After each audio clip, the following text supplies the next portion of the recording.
안녕하십니까. 이번에는 3교시 정책론을 진행을 하도록 하겠습니다.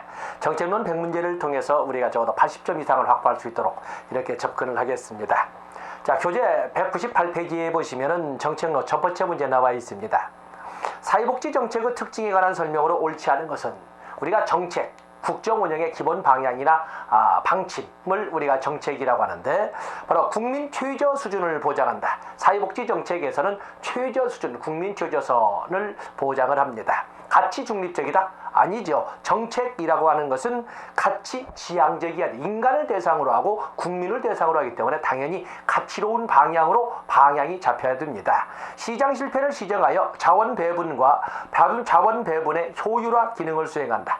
사회연대의식에 기초하고 있다. 개인의 자율성 증진을 목적으로 한다. 굳이 배경지식 관련 없이 정책이라고 하는 것은 가치 지향성을 가지고 있습니다. 굳이 설명하지 않아도 되겠네요.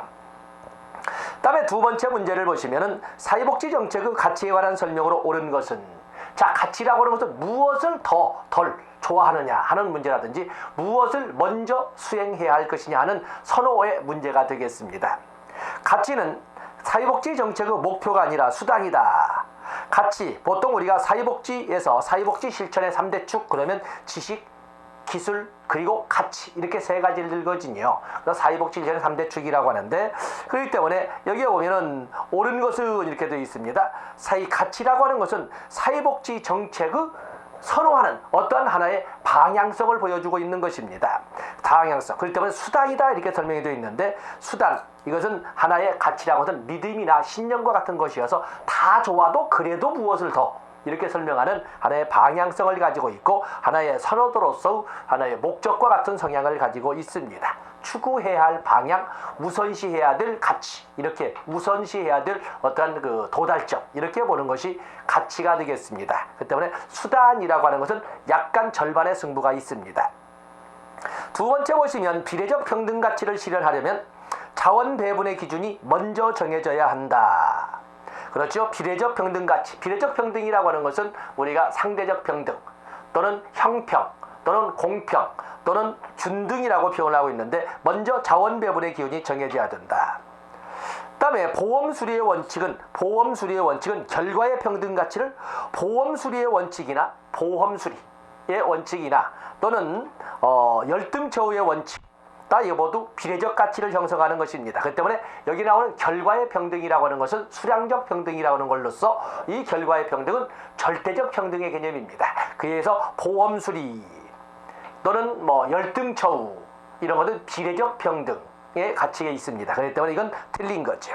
열등 처우의 원칙은 수량적 평등? 아니죠. 열등 처우의 원칙은 비례적 평등, 상대적 평등, 형평, 공평, 균등의 개념을 가지고 있습니다. 그에 비해서 수량적 평등이나 위에 있는 결과의 평등은 절대적 평등의 개념을 갖고 있습니다.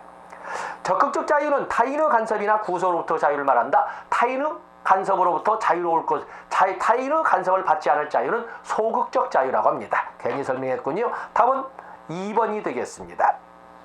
3번에 보시면 사회복지 정책의 가치에 관한 설명으로 옳은 것은, 해마다 빠짐없이 이 가치에 대한 문제가 나오고 있는데, 결과의 평등 정책보다 기후 평등 정책은 빈자들의 적극적 자유를 증진하는 데 유리하다. 결과의 평등은 끝날 때는 똑같이, 끝날 때는 누구나 똑같이, 그에 비해서 기후의 평등은 시작은 똑같이, 나머지는 각자의 능력에 따라 이렇게 됩니다. 그렇기 때문에 기후의 평등이라고 하는 것은 가진 자의 여유로움인 것이고, 결과의 평등이라는 것은 갖지 못한 자의 하소연이나 탄원이라고 생각하시면 됩니다. 그렇기 때문에 빈자의 적극적 자유를 증진시키는 것은 결과의 평등, 수량적 평등, 절대적 평등이 되겠습니다. 이건 틀린 거죠. 타인의 간섭이나 구속으로부터 자유라고 하는 것은 소극적 자유를 말합니다. 결과의 평등 정책은 부자들의 소극적 자유를 침해하지 않는다? 아니죠. 부자들의 소극적 자유를 책임져주는 평등은 기후의 평등입니다. 결과의 평등, 이것은 끝날 때는 누구나 똑같이 부자들의 소위 능력을 간섭하는, 침해하지 않게 틀린 거죠. 열등 처우의 원칙은 상대적 평등, 비례적 평등, 공평, 형평, 균등의 개념을 가지고 있습니다. 그래서 형평의 가치를 반영한 것이다. 이건 맞는 거지요. 긍정적 차별은 형평의 가치를 저하한다?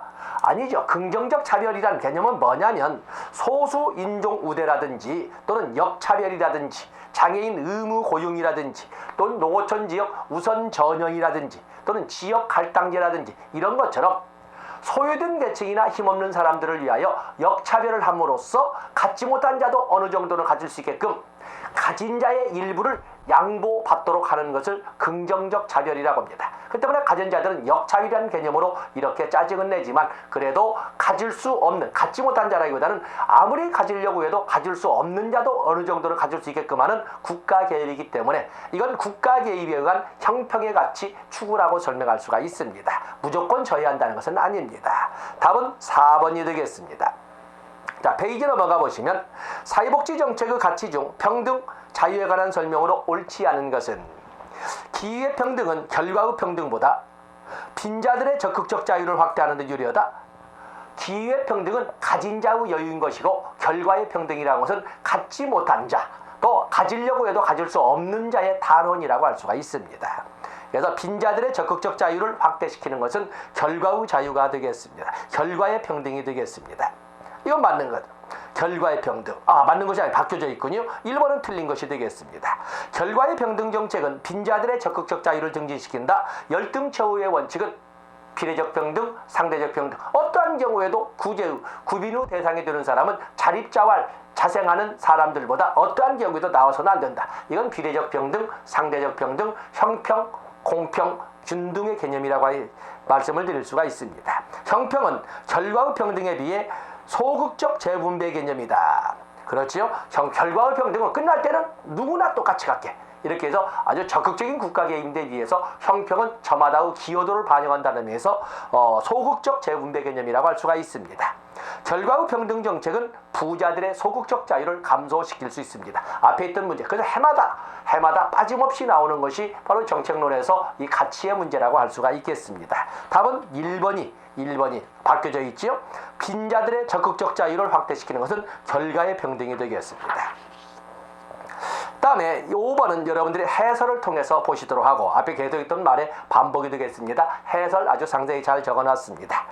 다음에 6번에 보시면 사회적 적절성에 관한 설명으로 옳은 것은 사회적 적절성. 우리가 보면 사회복지 정책의 원칙이라고 이렇게 출제도 되는데 거기에는 반드시 원칙이라는 반드시 어떠한 경우에도 빼놓아서는 안 되는 걸로서 세 가지를 보통 통설처럼 합니다. 절대적 평등의 개념을 가진 평등. 최저 한도는 누구나 똑같은 수준 이상이어야 된다. 절대적 평등. 그리고 그 이상에 대해서는 저마다의 기여도에 따라 배려를 받아야 된다. 상대적 평등, 비례적 평등, 공평 또는 형평. 그리고 인간다운 수준은 확보해줘야 된다. 적절성. 자, 이렇게 설명을 합니다. 자, 사회적 적절성에 대하여 옳은 것은 사회적 적절성은 원하는 것을 얼마나 얻을 수 있게 하느냐, 원하는 것을 얼마나 얻을 수 있느냐 하는 것이다. 아니지요. 사회적 적절성이라고 것은 얼마나 저마다의 능력도 발휘해서 반영이 되겠지만 얼마나 더불어 같이 갈 수 있느냐 하는 것이지 개인이 원하는 것을 가질 수 있다는 것은 아닙니다. 그것은 능력이고 이것은 평등 중에서도 기회 평등에 관련된 내용이 되겠습니다. 때문에 적어도 사회적 적절성이라는 것은 누구나 공동체 구성원이라면 누구나 인간다운 생활을 할 수 있도록 하는 것이지 저마다 원하는 것을 원하는 만큼 가져갈 수 있도록 하는 것을 말하는 것은 아닙니다. 사회적 적절성에 기초하여 자원을 배분하는 것은 이것은 국가가 아니면 안 됩니다. 인간의 소유욕이라든지 인간의 욕구 욕망을 모두 충족시켜 넣기 때문에 국가가 일부 강제를 해야 되는 거죠. 국민기초생활보장제도의 최저생계비는 사회적 적절성에 근거하여 정한 비용이다. 이건 이 최저생계비의 개념이라는데 이 사회적 적절성이라고 하는 것은 적어도 인간다운 수준을 어느 정도 정할 것이냐 라고 할 때 사회보장기본법에 있는 것처럼 국가는 매년 최저생계비와 최저임금을 정하도록 사회보장기본법에 규정되어 있지 않습니까? 바로 이런 것처럼 사회적 적절성에 근거하여 내린 수량적 개념을 최저생계비, 최저임금이라고 설명을 합니다. 사회적 적절성과 형평성 서로 상호 보완적 관계에 있습니다. 사회적 적절성은 욕구의 객관성이죠. 공동체 구성이라면 누구나 일정선 이상은 되도록 해야 된다. 인간답게 살 수 있도록 해야 된다 하기 때문에 주관성보다는 객관성을 강조하는 입장이 되겠습니다. 여기 옳은 것이기 때문에 답은 3번이 되겠습니다.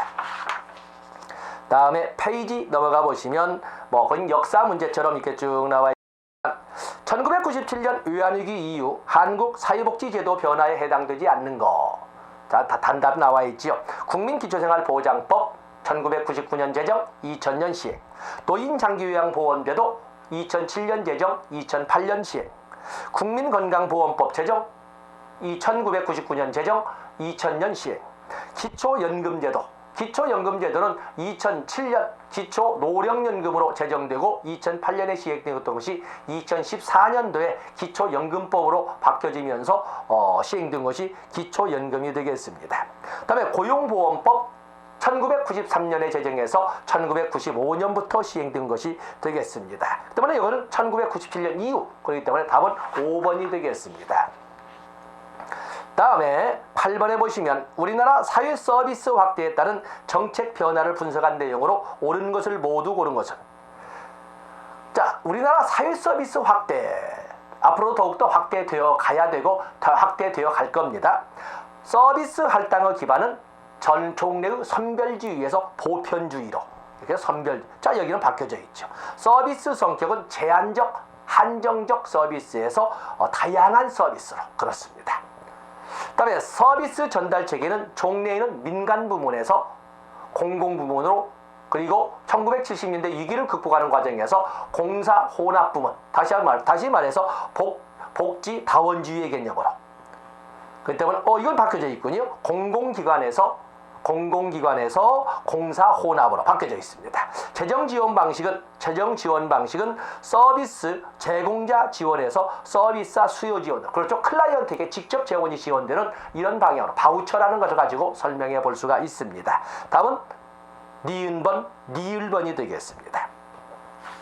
다음에 9번 문제가 나와 있네요. 영국의 구빈제도는 우리가 정책론에서 반드시 나오는 문제가 되겠지요. 그래서 여러분들은 연표 1961년 엘리자베스 구빈법, 1601년 엘리자베스 구빈법, 1662년 정주법, 1722년 작업장법, 1782년 길버트법, 1795년 스피넴 랜드법, 1834년 개정구빈법. 적어도 이런 흐름에다가 사회복지 실천의 태동이라고 할 수 있는 자선조직협회 1869년, 인보관운동 1884년 이런 연표.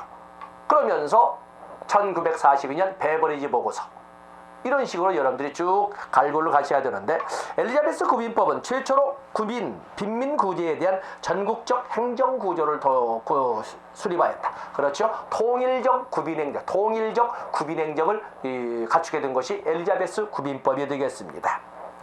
토마스 길버트법은 1782년의 길버트법은 원외구제를 법제화시키면서, 물론 강행법규는 아니고 의무법규였지만 일부 교구에서 원외구제를 받아들이게 한 법이 길버트법이 되겠습니다. 1834년 신구빈법은 전국 어디서나 빈민들이 동일한 처우를 받도록 했다. 균일 처우의 원칙. 그렇죠. 그 외에도 열등처우의 원칙, 작업장 활용의 원칙, 개정구빈법 기본 암기사항이죠. 억압 속의 구제로 전환을 이 세 개의 원칙을 통해서 다시 현실화시켜 나갑니다. 스피넨랜드법, 1795년 스피넨랜드법은 워킹푸어, 극빈 근로자, 가구를 대상으로 하는 임금보조제도, 최도생계비 제도의 기원을 의미하는 것이 스피넨랜드법이 되겠습니다. 노동빈민, 워킹푸어 단어 나와 있죠. 뭐야 이거. 옳은 것을 모두 고르면 1, 2, 4, 기역, 니은, 디귿, 리을이 모두 옳은 것이 되겠습니다. 자, 페이지 넘어가 보시죠. 페이지 넘어가 보시면 10번은 여러분들이 해설서를 통해서 충분히 반영할 수 있고, 11번에 보시면 베버리지가 제시한 사회보장체계에 관한 설명으로 옳지 않은 것은. 자, 베버리지는 1942년에 처칠의 공공정책관을 문서화한 것이 되겠는데, 이 베버리지가 제시했던 소득보장 개념의 사회보장체계를 제시하죠. 사회보험과 공공보조로. 그리고 사회보험과 공공보조로 이루어진 이 소득보장 개념의 사회보장을 성공리 이끌어가기 위한 3대 전제 조건으로 아동수당, 완전고용, 그리고 그냥 의료 서비스가 아니라 포괄적 의료 서비스를 제시를 했습니다. 그래서 포괄적 의료, 그래서 단위 세 개의 성공 요건까지 합쳐서 5대 프로그램이라고 이렇게 정리하기도 합니다. 그런가 하면 사회보험을 성공리에 이끌어가기 위한 6대 운영 원칙을 제시했지요. 준일 객출, 준일 급여, 그리고 급여의 적절성, 또 다음에 위험 대상의 포괄성, 그다음에 범위의 분류, 대상의 분류, 또 관리 운영의 통일 또는 통합, 이렇게 6가지를 제시한 것도 아시면서 기본 학적으로 가게 되면 5악 사유를, 영국 사유를 좀먹는 5악과 그 대책으로 무지, 불결, 질병, 나태, 빈곤, 이렇게 5가지를 제시했던 것이 바로 베버리지가 되겠습니다. 자, 거기에 보시면 모든 사람이 동일한 액수의 보험료를 부담한다. 균일 객출이죠. 뿐만 아니라 균일 급여. 국가는 사회보장을 기본적 권리로 제공한다. 그래서 처음으로 영국의 사회보장 시스템이 도입되는 것이 바로 이 베버리지가 되겠습니다. 베버리지 전제 조건으로 가족수당, 아동수당이라고도 하지만 그 당시에는 가족수당, 보편적, 포괄적 보건 서비스, 완전 고용을 제시했다. 욕구에 따른 차등급여, 이거 틀린 거죠. 균일 객출 1번 균일 급여. 답은 4번이 되겠습니다. 국민 최저선 이상은 개인과 가족은 의료를 해결한다. 당연한 거. 답은 4번이 되겠습니다. 다음에 12번 베버리지 보고서 다시 나와 있지요. 베버리지 보고서 여러분들이 해설을 통해서 앞에 있던 설명을 반영해서 풀어가시면 됩니다. 페이지 넘어가 보시면 제3의 길이 나와 있습니다. 1942년 베버리지 보고서에 의해서 복지국가로 전환된 영국의 실질적 사회 모습이 1970년대에 복지국가의 위기로 아주 극심한 고통에 시달리게 됩니다. 이를 해결하기 위해서 1980년대에는 대처 수상에 의한 친자유주의, 신보수주의 이념이 현실화되면서 다시 국가 개입에 의한, 국가의 적극적 개입에 의한 삶의 질을 형성해서 시장 논리, 경쟁 논리, 성장 효율 중심의 이런 국가 운영이 이루어지게 됩니다. 그렇게 해서 1980년대 보수주의, 신보수주의 개념의 보수정당, 보수당의 대처 리즘이 약 10수년간을 영국 사회를 이끌어가게 됩니다. 그러면서 위기에 빠져있던 영국 사회를 다시 정상 궤도로 올려놓습니다. 이렇게 되니까 1997년에 노동당으로 정권이 바뀌면서 노동당 당수 토니 블레어 수상은 이제는 대처 수상 이래로 내려왔던 이런 신자유주의, 신보수주의임을 배제시키는 것이 아니라 그걸 그대로 받아들이면서 그동안 좀 소홀히 했던 형평 중심의 복지를 강조하는, 그리고 시민들의 위상을 좀 더 살리고자 하는 인간 중심의 이런 정책을 간이하게 된 겁니다. 그래서 제1의 길, 형평 중심의 복지국가의 길, 제2의 길, 시장 중심의 성장 효율을 추구하는 신자유주의의 길, 그리고 제3의 길, 바로 이 신자유주의 길을 그대로 받아들이면서 그동안 소홀히 했던 제1의 길을 같이 가미한, 신자유주의의 장점도 그대로 인정하되 그동안 소홀히 했던 사회민주주의의 장점도 같이 포함하고자 하는 제3의 길을 제시하게 된 겁니다. 제3의 길은 복지하자. 복지하지만 그냥 퍼주는 복지가 아니라 적극적 복지, 생산적 복지를 가자. 배고픈 사람에게 빵이나 던져주는 복지가 아니라 그야말로 발전을 위한 미래지향적인 이런 지원을 하자. 사회투자국가. 또 그런가 하면 국가만이 책임을 지는 것이 아니라 우리 모두가 책임을 지는 사회를 만들자. 복지다원주의. 또 복지를 이끌어가지만 근로와 스스로 살아나갈 수 있도록 하는 근로와 연계된 근로연계복지, 워크페어. 또 인식의 전환, 이런 등등을 당연히 본격적으로 강조하게 되고 당연시하게 된 것이 1997년 토니 블레어가 받아들였던 제3의 길이 되겠습니다. 자, 그러면 함정이 1번 나와 있죠. 복지국가에서는 적극적 자유라는 개념으로 국민들의 권리만 강조했어요. 근데 이 권리만 강조하던 약 30년 세월이 1970년대 복지국가의 위기가 왔음에도 불구하고 권리만 강조하지 나라를 위해서 내가 무엇을 해야 될 것인가 하는 것을 생각지 않는 거예요. 의무를 잃어버린 것이죠. 도덕적의 의존성 심화가 자꾸 가속화된 거였어요. 그래서 제3의 길에서는 권리도 중요하지만 국민의 한 사람으로서 나라를 위하여 뭘 해야 될 것인가 하는 의무도 강조돼야 된다. 그래서 권리와 의무의 조화. 또 복지도 좋지만 근로와 복지의 조화. 또 사회복지 공급주체의 다원화, 복지다원주의. 답은 4번이군요. 답은 사회투자금을 알고 답은 4번이 되겠습니다. 전통적 사회민주주의가 아니라 형평 중시의 복지국가, 전통적 사회민주주의, 국가의 적극적 개입이 좋다. 부정은 않습니다. 그러나 시장 논리도 개입을 시켜야 된다. 그래서 성장 효율도 결코 부정해서는 안 된다. 배제해서는 안 된다. 그렇기 때문에 전통적인 것이 아니라 사회민주주의 장점도 그리고 신자유주의의 장점도 같이 활용해보자 하는 것을 제3의 길이라고 합니다. 답은 4번이 되겠습니다. 다음에 14번은 여러분들이 해설로 정장해 보시고 15번에 보시면 미국 1935년 사회보장법에 관한 설명으로 옳지 않은 것은 1935년 사회보장법 1933년 루스벨트의 정권이 뉴딜 정책을 이끌어가면서 국가의 자유방임이라는 이름으로는 더 이상 미국을 운영할 수가 없다 보니까 국가의 적극 개입이 당연시 됩니다. 그러면서 만들어진 법이 바로 사회보장법이 됩니다. 자, 사회보장법은 결국에 미국이 본격적으로 복지국가로 전환되었음을 문서화한 것이다. 이렇게 우리가 볼 수가 있습니다. 사회보장법은 사회보험, 공공부조, 개별적 사회복지 서비스로 이루어져 있는데 사회보험은 노령연금 그리고 실업보험으로 되어 있습니다. 노령연금은 연방정부가 관리를 하지만 실업보험부터 그 밑에 공공부조, 사회복지 서비스는 모두 주정부가 관리하되 연방정부에서는 재정지원만 하는 이런 식으로 운영을 했습니다. 1935년 사회보장법은 결국에 복지국가로 전환을 의미한다고 제가 말씀드린 것처럼 기초 경제이론도 아담 스미스의 고전경제학에서 케인즈의 유효수요론으로 또 그래프도 아담 스미스의 이 고전경제학 속에 나오는 수요 공급 곡선에서 이제는 필립스 곡선으로 이론 기초가 바뀌어져가는 전환점을 찾아볼 수가 있습니다. 사회복지에 대한 연방정부의 책임 확대를 가져왔다. 국가의 적극적 개입을 당연시하게 되었다. 사회보장이란 용어가 최초로 사용되었다. 그렇습니다. 대공황으로 인한 사회문제 확산이 법 제정의 계기가 되었다. 소득보장과 의료보험을 골자한다. 의료보험, 미국 사회에 의료보장이 등장하는 것은 21세기 오바마에 의해서 오바마 대통령이 한국의 국민 건강보험제도를 그대로 전파이론처럼 확산이론처럼 한국의 국민건강보험제도를 반영해서 미국의 의료보장을 지금 정착시켜 가고 있습니다. 21세기 현재의 문제가 되겠습니다. 답은 5번이 되겠네요. 다음에 페이지 넘어가 보시면 16번이 나와 있습니다. 203페이지에 오면 16번 나와 있죠.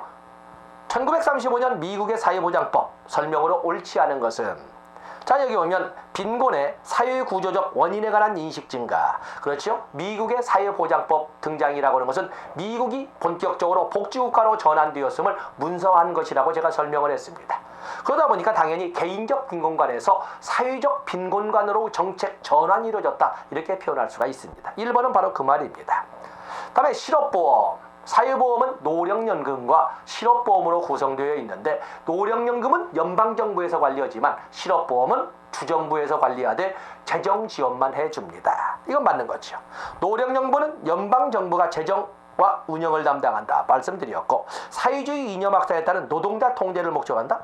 사회주의 이념이 확산되자 이에 따라 노동자를 통제하기 위해서 만든 것은 1880년대 비스마르크 사회보험이 되겠습니다. 다음에 공공부조에 대한 연방정부의 재정지원, 공공부조 사회복지 서비스도 모두 주정부에서 관리하도록 하되 연방정부에서는 재정만 지원을 하죠. 거기 4번 사회주의 이념 확산에 따른 노동자 통제를 목적으로 하는 비스마르크 사회보험, 바로 이 자체로도 문제가 출제가 됩니다. 그래서 사회주의자 통제법, 비스마르크는 1878년에 사회주의자 통제법을 통해서 채찍질을 하면서도 한편으로는 노동자를 끌어안기 위해서 당근 정책으로 사회보험법을 만들어가는 거죠. 1883년 질병보험법, 1884년 노동자보상보험법, 1889년 폐질보험법, 이런 사회보험을 만들지 않습니까? 자, 답은 4번이 되겠습니다. 다음에 17번에 보시면 비스마르크 사회입법에 대한 설명으로 옳은 것은 자, 비스마르크 사회보험 조금 전에 말씀드린 건 1883년 질병보험, 지금 같으면 건강보험이 되겠는데 마치 우리나라 1977년에 처음 의료보험이 시작될 때 운영 방식처럼 조합주의, 길드 방식으로 조합주의로 운영이 되었습니다. 그러면서 의 의미는 세계 최초의 사회보험이라는 의미를 부여받습니다. 맞는 거죠. 1884년 노동자보상보험은 산재보험인데 산재보험의 재원은 노사가 반씩 부담했다. 우리나라 산재보험은 어떻습니까? 보험료를 사업주가 단독 부담하고 있습니다. 보험료를 사업주가 단독 부담한다. 마찬가지로 비스마르크 사회보험에서 두 번째 사회보험이었던 노동자 보상보험도 보험료는 자본가, 사업주가 단독 부담했습니다. 자, 이것은 틀린 거지요. 1889년 노령 폐질연금은 전 국민을 대상으로 시행되었다. 노령연금은 내가 내 소득의 일부를 적립해 놨다가 나이가 들었을 때 쓸 수 있도록 만드는 국가 개입이거든요. 그렇기 때문에 노령연금, 우리가 국민연금처럼 보험료를 낼 수 있는 사람만을 대상으로 했습니다. 그래서 비스마르크 사회보험의 폐질연금 또는 노령연금이라고 하는 것도 수입이 있는 근로자를 대상으로 했습니다. 전국민 대상이 아닙니다.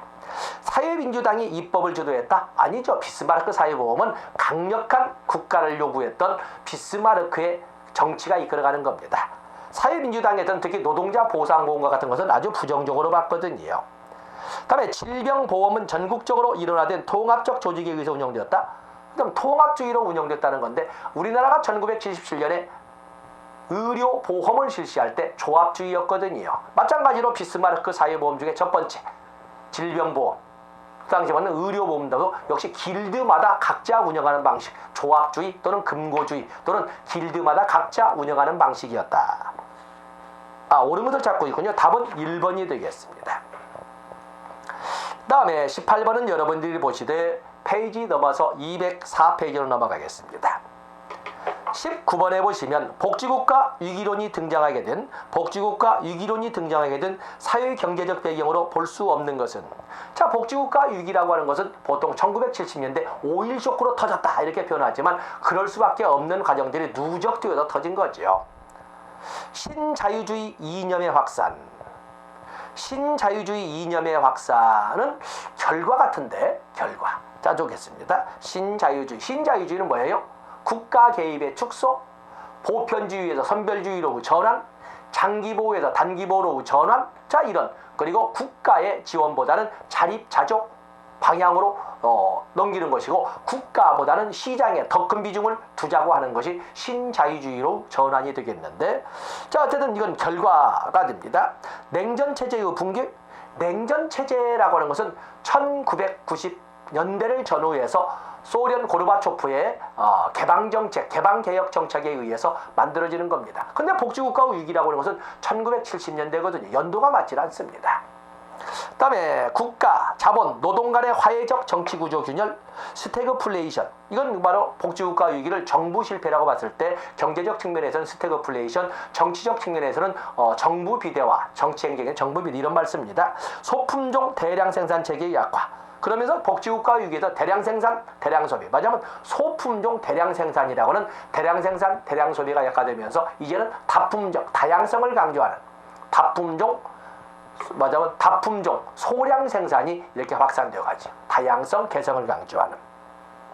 그러다 보니까 여기에서는 일본은 결과 아닙니까? 그러는데 양면성 올 때 시대적으로, 역사적 흐름에서 역으로 갈 수밖에 없기 때문에 답은 2번이 되겠습니다. 복지국가 위기로는 70년대, 냉전체계의 붕괴는 90년대가 되겠습니다. 다음에 20번은 여러분들이 보시되 21번 신자유주의가 지향하는 정책적 특성으로 옳은 것을 모두 고른 것은, 1970년대 복지국가 위기에 대한 대책으로 특히 영국의 대처 수상을 중심으로 신자유주의, 신보수주의 등장을 합니다. 그러면서 국가 개입을 완전 배제하진 않지만 국가 개입을 축소하고 또 국가만이 책임지는 것이 아니라 국가뿐만 아니라 국가, 즉 중앙정부뿐만 아니라 연방정부뿐만 아니라 지방정부도 같이 책임을 져야 되고 더 나아가서는 국민들 모두가 하나의 공급주체이자 국가의 책임자로서 역할을 분담해야 된다는 흐름으로 넘어갑니다. 그러면서 국가 개입을 줄이기 위해서 보편주의 운영 이념에서 선별주의로, 장기 보호적 관점에서 단기 보호로, 국가에 의한 삶의 질 결정이 아니라 자립자조에 의한 삶의 질 결정의 방향으로 이렇게 전환을 시키는 흐름이 등장을 하는 것입니다. 그러면서 국가보다는 시장의 자율적 경쟁 강조, 작은 정부, 또 국민의 책임보다 권리를 강조한다. 복지국가는 그렇죠. 복지국가는 권리를 강조하다 보니까 국민의 국가에 대한 의무가 상실되었다는 거예요. 그래서 그렇게 복지국가는 국민의 책임보다 권리를 강조한다고 비판한다. 그렇습니다. 보편주의에서 선별주의로 전환을 이끌어간 것이 신자유주의가 되겠습니다. 여기서 옳은 것은 기역, 니은, 디귿이 되겠습니다. 다음에 페이지를 넘어가 보시면 복지국가의 특징이 나와 있습니다. 복지국가 22번에 보면 복지국가의 특징. 직전에 나온 문제이기 때문에 그렇지만 어쨌든 복지국가의 특징을 이 문제를 통해서 한번 우리가 살펴보면 정책의 형성 집행에서 국가의 역할 중심, 국가의 적극적 개입에 의한 삶의 질 또는 생활 수준의 결정이 복지국가입니다. 이건 맞는 거지요. 정치적 민주주의를 복지국가 성립의 수반 조건으로 한다. 그죠? 정치적 민주주의, 경제적 자본주의, 그리고 여기 나오는 복지국가. 복지정책의 1차적 목표를 전 국민의 최소한의 생활보장에 둔다. 그렇습니다. 복지국가는 궁극적으로 누구나 똑같이 결과의 평등을 추구합니다. 답은 기역, 니은, 디귿이 복지국가의 특징이 되겠습니다. 또 그러면 복지국가의 특징이라고 할 적에는 사회보장 또는 혼합경제 이런 것도 다 특징으로 설명을 합니다. 다음에 23번 빠지지 않고 나오는 문제가 되겠지요. 23번, 24번은 같은 문제가 되겠는데 23번으로 보도록 하겠습니다. 사회복지에 대한 국가 개입의 근거로 옳지 않은 것은, 이 말은 왜 복지는 국가가 맡아야 하느냐, 왜 복지는 국가가 맡아야 하느냐 하는 문제가 등장을 하는데 그것은 7가지로 정리를 해드렸죠. 복지의 공공재적 성격, 또 그런가 하면 긍정적 외부 효과, 정보 선택의 중요성, 정보의 부재나 정보의 비대칭성으로서 2가지 문제, 역선택이나 도덕적 해이 문제, 또 위험 발생의 상호 의존성, 또 규모의 경제 이런 등등을 들어서 복지는 시장이 아닌 국가가 맡아야 된다라고 한 거예요. 사회보험에 완전 경쟁 원리가 도입된다면 이건 시장이 맡기는 좋지요. 시장에. 이건 아니고 공공재적 성격, 역선택, 또 사회적 안정 증진, 사회 소득 재분배를 통한 불평등 완화. 답은 1번이 되겠습니다. 다음에 24번도 같은 문제니까 여러분들이 이렇게 보시면 되겠고, 그래서 왜 복지는 국가가 맡아야 되는가? 노트 정리했던 거 7가지 제목만 가지고도 충분히 문제를 풀어갈 수가 있습니다. 꼭 가지고 가셔야 됩니다. 자, 이 시간 여기까지 하고 다음 시간에 206페이지부터 진행하도록 하겠습니다. 고맙습니다.